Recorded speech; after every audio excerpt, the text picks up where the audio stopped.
Your parents don't keep a promise. Your best friend Rick, remember him? Ooh, what a traitor. It's top 10 scandalous traitors in history. Number 10, Joe Lieberman. Here's one I didn't know about, and it's kind of hard for me to understand because I don't really understand how American politics and government works, but hey, I'm gonna go for it anyway. What I do understand though is how some folks would consider Joe Lieberman a traitor.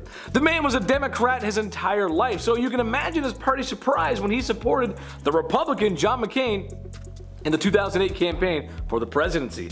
Ooh, scandalous. Had multiple questions about Obama's legitimacy and was often in front of news media, saying things he probably shouldn't have. He even claimed he was more independent at one point. It sounds like someone betrayed their party to me, and how dare you think differently, Joe? Think differently? Come on.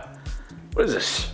This is freedom? This is America? Come on. Number 9, Benito Mussolini. This man betrayed multiple people throughout his history and his country. If that doesn't count, I don't know what does. His early life was defined by avoiding military service and eventually being arrested for it. He then went to become a school teacher for a short while, which that's just insane. Now, who's your teacher? Oh, Benito Mussolini. Okay, that's okay. After which, he was a very outspoken socialist journalist who wished for a greater Italy to restore the great Roman Empire. And honestly, can you blame him? You can't. When World War I broke out, he saw an opportunity and switched sides to an oppressive right-wing fascismo, as he called it. A lot of fascismo.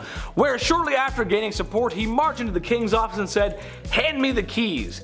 And they did. It wasn't long after that he was the dictator of Italy, and they had a big fight, and then he wasn't around anymore. Number 8, Aldrich Ames. What happens when everyone at the CIA office comes to the Christmas party and there's one guy wearing a fine Italian suit, which costs more than most agents make in a year? You just ignore it and keep partying on. Well, Aldrich Ames was that one agent, and he did have a fine Italian suit that cost a year's salary, probably more, as well as $1 million home, paid with cash. Why is this? Well, because the man was leaking very sensitive information to the Soviets, which sadly got a lot of people hurt and, more importantly, terminated permanently. He is currently serving a life sentence in jail because, well, yeah, you can't do that. You can't give up government secrets like that, silly. Number 7, Mata Hari. Every couple of decades, some folks come around and they just shock the world with their beauty. Just chiseled from Greek marble. Perfection and extremely attractive, and they always seem to gather a big celebrity following. Crazy that happens. For my parents' generation, it was Farrah Fawcett. I mean, come on, do you remember? Oh, she was beautiful, wasn't she? Today, for me, it's Margot Robbie. What a woman! Whoa. Well, what if the most gorgeous Margot Robbie was actually a spy? What? Yeah. Mata Hari was a gorgeous woman who had a very flirtatious lifestyle, kind of like Marilyn Monroe just a few years before that. Except, she was a spy for the German Empire in World War I and is responsible for, destruction of many lives. Not good. That's why when the French caught her, they put her on trial and terminated her immediately. Gone. You're finished. You're out. Number 6, Jane Fonda. Now here's one I didn't even know about. Jane Fonda. Yes, that one. Yep, the very same. So during the late 60s and early 70s, America was involved in a little tiny war called the Vietnam War, except, well, it weren't really tiny and it was costing hundreds of lives every day. It seemed that the protesting would never end, or the war for that matter, and eventually celebrities would get behind the cause. Like Jane Fonda, who went to visit Vietnam in some sort of weird publicity stunt. I'm not too sure why she did this. Doesn't make any sense to me. Anyway, she ended up doing a small photo op with the NVA, who were quote-unquote the bad guys. Seeing as media was being watched seemingly every second in America at the time, this wasn't missed and did not go over very well. To this day, the image still haunts her, as she was considered a little bit of a traitor. Just a little bit. Okay, a lot of bit. She's a lot of traitor. Not good. Good looks. People are like, oh, I remember that. Remember that? Number 5, Wang Jinowei. While most Westerners may not realize, or at least North Americans, that the history of Asia and powerful Asian countries today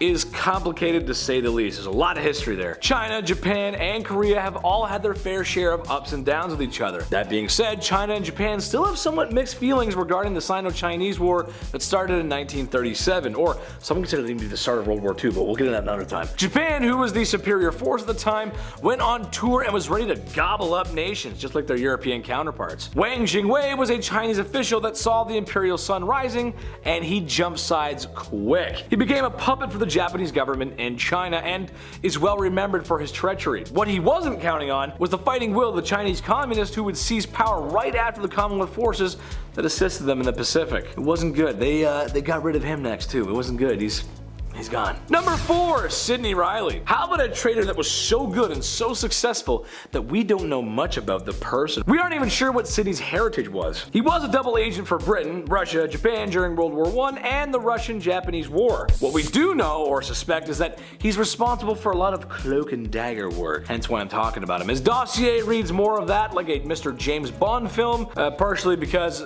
he's one of the main characters that inspired the character of James Bond. So yeah, it makes that Mr. Bond, James Bond. Eventually, he made an escape to Russia and attempts to spare his life, but the Russians caught wind of it and, well, key to the 007 opening screen. You know what I'm saying? The blood, you know?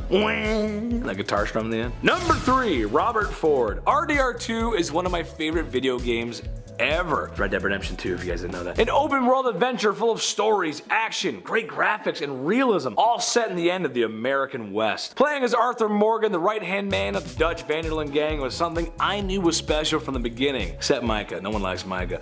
Dutch! Dutch! Micah's a rat, Dutch! I knew it from the start! While I wish the handsome brute Arthur Morgan was real, he's fiction, but perhaps not too far from the truth, or more Micah actually, not Arthur. Micah's the bad guy. Take Robert Ford of the Jesse James gang, for example, who got Jesse James when he wasn't looking. He got him. And in cowpoke terms, that's a very slimy, traitorous thing to do there, partner. Not mighty kind of you. For the rest of his life, he claimed to be the man who did in Jesse James. He financially benefited from this and, well, spent the rest of his career like that until someone did in him, and then that guy became the guy who did in the guy who did in Jesse James, which is, that's just, hey, that's how language works sometimes. It's cool. That's how it goes. Number 2, Andrey Vlasov. Andrei was a Russian officer who found himself getting captured by Germans during the Second World War. To save a little skin, he changed sides. This was a big no-no for Russians, as they infamously terminated their own soldiers for even fleeing the battle. Ooh, yeah, they were rough. He worked with the Germans a bit until the Red Army came a-knockin', where he and his little traitor army switched sides back to the Reds and helped wipe and sweep out the German holdouts on the way to Berlin. After the war ended, he was arrested and terminated by history's second best mustache man, because there's no way they were gonna let him get away with that. We might forgive, but we never forget. Number 1, Henry Ford. Germany during World War II was everything America stood against. No liberty, no freedom. One man rules them all, and of course, all of that naughty behavior. You shouldn't be doing that, Germany, not good. Well, what if I told you that one of the most Americans to ever have lived as an American, the man who graced us with the 5-day work week and the assembly line, Henry Ford, was actually a collaborator and supporter of Mustache's man government? Yeah, that's right. To me, that's betrayal of the American people, the liberty, and the gorgeous Star-Spangled Banner. I'd mention more, but it's worth a Google search of your own. Some of it I just can't talk about. So yeah, but yeah, bad guy actually, not great. And that's a traitor. Okay guys, that's gonna wrap it up for me today. Make sure to like, comment, and subscribe here at Bumblebee for more. And if you too want to be a little naughty, yes, then check out my socials somewhere down below. Come on, give me a follow. Come on, click that button, follow it. I love you guys so much, and I'll see you soon. Stay sweet, my little honeybees. Bye.